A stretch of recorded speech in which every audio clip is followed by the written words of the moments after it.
Well, it's Deb's Villa Cucina. I'm gonna make one of our favorite things that I make in the summer with a little bit of a spin. It's called Sicilian Pesto. So we're gonna start out with a half cup of toasted slivered almonds.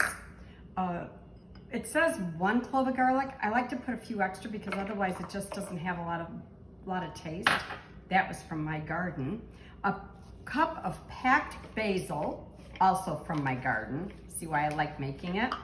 A pint of cherry tomatoes, and that's about a pint, maybe a little bit more. A teaspoon of kosher salt. So a little bit of red pepper if you like, just for a little zing. A half cup of olive oil, and you might have to add a little bit more. And then instead of Parmesan cheese, I use nutritional yeast because we don't do dairy.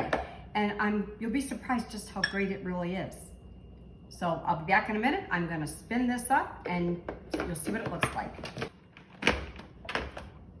All right, it's all blended up. Now when you've got the tomatoes, it makes it a little bit more liquidy. But let's talk about what you can put this on. Obviously pasta. Instead of using tomato sauce for your pizza, put it on the bottom for pizza. You can put it on vegetables like cauliflower. Make up some mashed potatoes. Put a hole in it and put the pesto sauce in the middle of it. This is delicious, really adds a lot of flavor to your food. I hope you do try it. Thanks for listening.